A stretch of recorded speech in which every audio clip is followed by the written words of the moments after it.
നമസ്കാരം. ADGP അജിത് കുമാറിനെ suspend ചെയ്തുകൊണ്ടുള്ള സർക്കാർ നടപടിയുമായി ബന്ധപ്പെട്ട് ഇന്നലെ ഞാൻ ചെയ്ത വീഡിയോയിൽ സുപ്രധാനമായ പല പുതിയ വിവരങ്ങളും ഉൾപ്പെടുത്തിയിരുന്നു. ആ വിവരങ്ങളുടെ തുടർച്ച തന്നെയാണ് ഇന്നത്തെ വീഡിയോയും.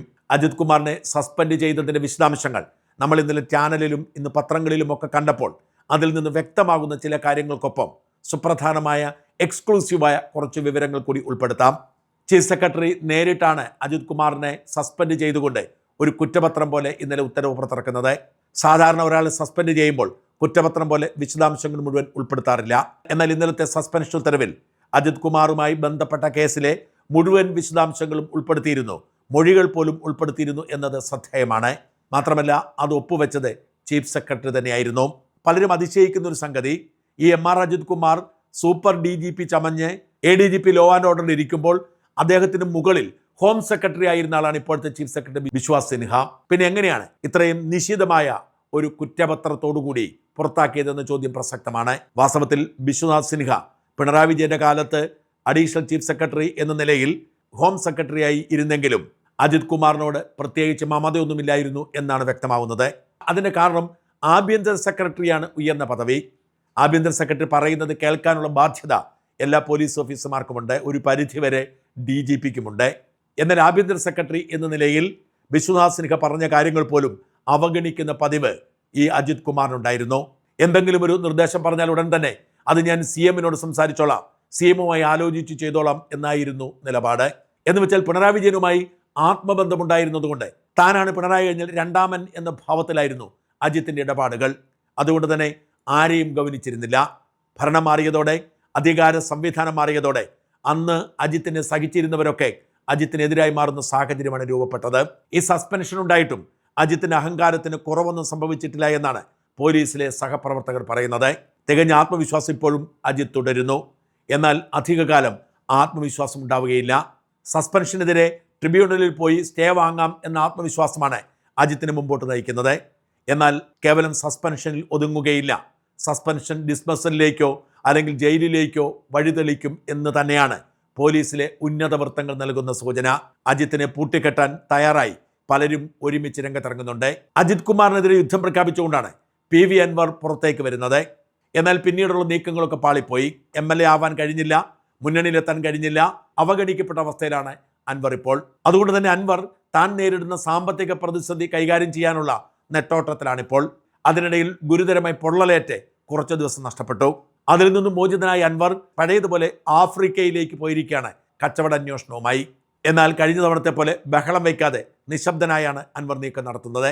അജിത് കുമാർ സസ്പെൻഡ് ചെയ്യപ്പെട്ടതോടെ അൻവർ സടകുടഞ്ഞ് വീണ്ടും രംഗത്തെത്തിയിരിക്കുന്നു. തൻ്റെ തിരിച്ചുവരവിനുള്ള കാരണമായി ഇത് മാറുമെന്നും അജിത് കുമാറിനെ ഇനി പാഠം പഠിപ്പിക്കുമെന്നും വാശിയിൽ അൻവർ രണ്ടാം വരവിന് ഒരുങ്ങുന്നു എന്നാണ് വിശ്വസനീയ റിപ്പോർട്ടുകൾ സൂചിപ്പിക്കുന്നത്. നാട്ടിൽ തിരിച്ചെത്തിയാൽ ഉടൻ തന്നെ അൻവർ അജിത് കുമാറിനെതിരെ പത്രസമ്മേളനം നടത്തി യുദ്ധപ്രഖ്യാപനം പരസ്യമാക്കും. അങ്ങനെ അജിത് കുമാറിൻ്റെ ഇനി വരാൻ പോകുന്ന 1.5 വർഷത്തെ വിധിയുടെ നിർണായക ശക്തിയായി മാറാൻ അൻവർ രംഗത്തിറങ്ങിയിട്ടുണ്ട്. ഇപ്പോൾ സസ്പെൻഷനിലായിരിക്കുന്ന രക്ഷാപ്രവർത്തന കേസുമായി ബന്ധപ്പെട്ട് അൻവർ നേരത്തെ പോലീസിൽ ഒരു പരാതി കൊടുത്തിരുന്നു.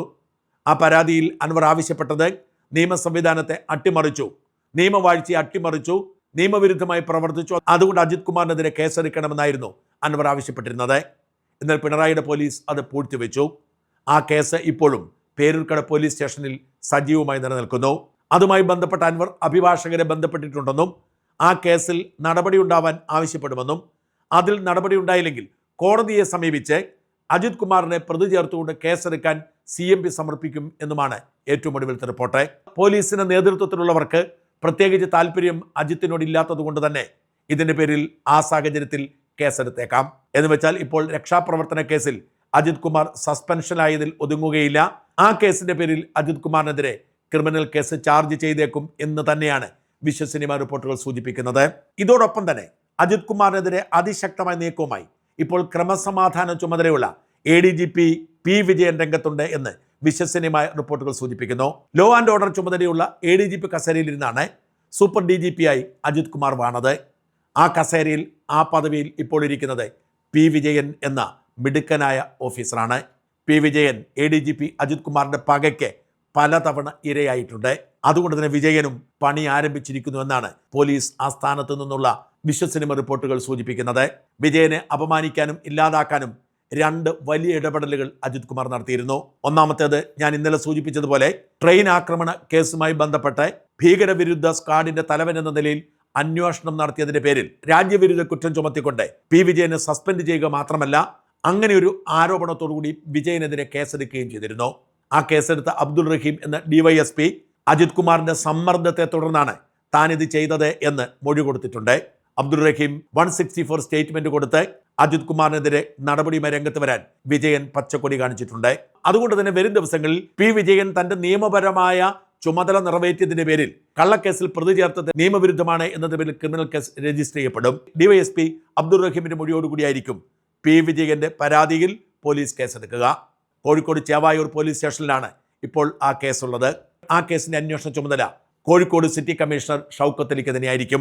ADGP അജിത് കുമാറിന്റെ പകവീട്ടലിനിരയായ ഷൗക്കത്ത് അലിയായിരുന്നു പ്രത്യേക അന്വേഷണ സംഘത്തിന് തലവനായി ആലപ്പുഴയിലെ രക്ഷാപ്രവർത്തന കേസ് അന്വേഷിച്ചതും അജിത് കുമാറിന് റിപ്പോർട്ട് കൊടുത്തതും. പിന്നീട് ഷൗക്കത്ത് അലിയെ കോഴിക്കോട് കമ്മീഷണറാക്കി നിയോഗിച്ചതിന് പിന്നിലും വിജയനുമായി ബന്ധപ്പെട്ട കേസുണ്ട് എന്ന് തന്നെയാണ് വ്യക്തമാവുന്നത്. എന്നുവെച്ചാൽ ഊരാൻ കഴിയാത്ത വിധത്തിൽ രണ്ടാമത്തെ ക്രിമിനൽ കേസായി പി വിജയനെ കുടുക്കിയ കോഴിക്കോട് ഭീകരവിരുദ്ധ കേസ് മാറും. ഇതുകൂടാതെ പി വിജയനെ കൊടുക്കാൻ മറ്റൊരു ഞെട്ടിക്കുന്ന കള്ളമൊഴി അജിത് കുമാർ പി വിജയനെതിരെ DGPക്ക് കൊടുത്തിരുന്നു. ആ മൊഴിയും റെക്കോർഡ് ചെയ്യപ്പെട്ടതാണ്. കരിപ്പൂർ വിമാനത്താവളം കേന്ദ്രീകരിച്ച് നടക്കുന്ന സ്വർണ്ണക്കടത്തിൽ പി വിജയന് നേരിട്ട് ബന്ധമുണ്ട് എന്നായിരുന്നു ആ മൊഴി. അതിന് തെളിവായി പറഞ്ഞത് സുജിത് ദാസ് എന്ന അക്കാലത്ത് PV അൻവർ ആരോപണം ഉന്നയിച്ച പോലീസ് ഓഫീസർ മൊഴി കൊടുത്തുവെന്നാണ്. അജിത് കുമാറിനും സുജിത് ദാസിനും സ്വർണ്ണക്കടത്തുമായി ബന്ധമുണ്ടെന്നായിരുന്നു അൻവർ എന്ന് ആരോപിച്ചത്. ആ കേസിന്റെ ഭാഗമായി DGPക്ക് മൊഴി കൊടുത്തപ്പോൾ സുജിത് ദാസ് തന്നോട് പറഞ്ഞു പി വിജയന് സ്വർണ്ണക്കടത്തിൽ ബന്ധമുണ്ട് എന്ന് DGPക്ക് മൊഴി കൊടുത്തു അജിത് കുമാർ. സ്വർണ്ണക്കടത്തുമായി ബന്ധമില്ല എന്ന് മാത്രമല്ല അത്തരത്തിലുള്ള ഒരു വകുപ്പിലും പണിയെടുത്തിട്ടുമില്ല എന്നതുകൊണ്ട് തന്നെ അപ്പോൾ തന്നെ പി വിജയൻ പരാതി കൊടുത്തിരുന്നു. ആ പരാതിയും ഒരിടത്തും എത്താതെ കിടക്കുകയാണ്. എന്നാൽ ADGP ലോ ആൻഡ് ഓർഡർ ചുമതലയിൽ എത്തിയതോടെ പി വിജയൻ അതും തട്ടിയെടുത്ത് പുതിയ കേസാക്കും എന്നാണ് റിപ്പോർട്ട്. ഇതോടെ 3 ക്രിമിനൽ കേസുകൾ അജിത് കുമാറിനെതിരെ ഉണ്ടാവും. ഇത് കൂടാതെയാണ് അജിത് കുമാറിനെതിരെ ഒരു വിജിലൻസ് കേസ് പെൻഡിങ്ങിൽ കിടക്കുന്നത്. അജിത് കുമാർ തിരുവനന്തപുരത്തെ ഫ്ളാറ്റ് വാങ്ങി വിറ്റതുമായി ബന്ധപ്പെട്ട കേസാണത്. ഈ കേസും പുറത്തു കൊണ്ടുവന്നത് PV അൻവർ ആയിരുന്നു. എന്നാൽ ആ കേസിൽ അജിത് കുമാർ കുറ്റവിമുക്തനായി വിജിലൻസ് കോടതി കേസ് തള്ളി എന്ന തരത്തിൽ മാധ്യമങ്ങൾ വാർത്ത വന്നത് വാസ്തവമല്ല. വിജിലൻസ് കോടതി പറഞ്ഞത് പ്രോസിക്യൂഷൻ സാങ്ഷനോടുകൂടി മാത്രം കേസെടുക്കാവൂ, പ്രോസിക്യൂഷൻ സാങ്ഷൻ ഇല്ലാതാണ് കേസെടുത്തത്, അതുകൊണ്ട് തള്ളുന്നുവെന്നാണ്. എന്ന് വെച്ചാൽ പ്രോസിക്യൂഷൻ സാങ്ഷൻ കിട്ടിയാൽ കേസെടുക്കാൻ ഇപ്പോഴും നിയമ തടസ്സമില്ല. 30 ലക്ഷം രൂപയ്ക്ക് വാങ്ങിയ വീട് 2 ആഴ്ചയ്ക്കകം 65 ലക്ഷം രൂപയ്ക്ക് മറിച്ചു വിറ്റതുമായി ബന്ധപ്പെട്ട കേസ്. ആ വീട് സ്വന്തമാകുന്നതിന് മുമ്പ് തന്നെ അജിത് കുമാറിന്റെ അക്കൗണ്ടിലേക്ക് വാടക വന്നതുമായി ബന്ധപ്പെട്ട വിജിലൻസ് കേസ്. നെയ്യാറ്റിൻകര നാഗരാജനാണ് പരാതിക്കാരൻ. നാഗരാജന്റെ കേസ് ഇപ്പോഴും മൂവാറ്റുപുഴ കോടതിയിൽ കഴിയുന്നു. ഈ കേസിൽ പ്രോസിക്യൂഷൻ സാങ്ഷന് വേണ്ടി പിന്നീട് ശ്രമം നടക്കാതിരുന്നത് ഇടതുമുന്നണി ഭരിക്കുന്നത് കൊണ്ടാണ്. എന്നാൽ അഡ്വക്കേറ്റ് നാഗരാജൻ പ്രോസിക്യൂഷൻ സാങ്ഷന് വേണ്ടിയുള്ള നടപടികൾ ആരംഭിക്കുമെന്നാണ് റിപ്പോർട്ട്. ഈ സാങ്ഷൻ കൊടുക്കേണ്ടത് ഇപ്പോഴത്തെ ചീഫ് സെക്രട്ടറി വിശ്വാസ് സിൻഹ തന്നെയാണ് രക്ഷാപ്രവർത്തന കേസിൽ കുറ്റപത്രം പോലുള്ള സസ്പെൻഷൻ ഓർഡർ പുറത്തിറക്കിയത്.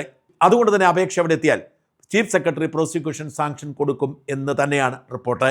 എന്ന് വെച്ചാൽ 3 ക്രിമിനൽ കേസുകൾക്കൊപ്പം ഒരു വിജിലൻസ് കേസിൽ കൂടി ADGP അജിത് കുമാർ പ്രതിയാകും. ഒരു വിജിലൻസ് കേസും 3 ക്രിമിനൽ കേസും ഉണ്ടായാൽ ഒരു പോലീസ് ഓഫീസറുടെ അവസ്ഥ നോക്കുക. നിസ്സാരമായ ഒരു പരാതി കിട്ടിയാൽ പോലും പോലീസ് ഓഫീസർമാർക്ക് ഇത് ക്ലിയർ ചെയ്യാൻ സമയമെടുക്കും. എന്നാൽ ക്രിമിനൽ കേസാണെങ്കിൽ പറയുകയേ വേണ്ട. ഏറ്റവും കുറഞ്ഞത് ഒരു ക്രിമിനൽ കേസ് പൂർത്തിയാവാൻ 4-5 വർഷമെടുക്കും.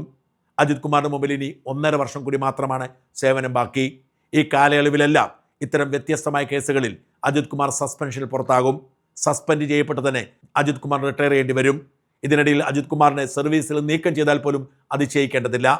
സസ്പെൻഷനോടുകൂടി റിട്ടയർ ചെയ്താൽ പെൻഷൻ അടക്കമുള്ള ആനുകൂല്യങ്ങളൊന്നും ലഭിക്കുകയില്ല.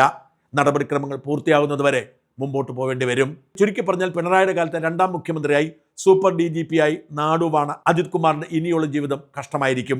അജിത് കുമാർ ഇനി ദൈവത്തോട് പ്രാർത്ഥിക്കാൻ ഒന്നേ ഉള്ളൂ, എങ്ങനെയെങ്കിലും ജയിലിൽ പോകാതെ രക്ഷപ്പെടുത്തണമേ എന്ന് മാത്രം.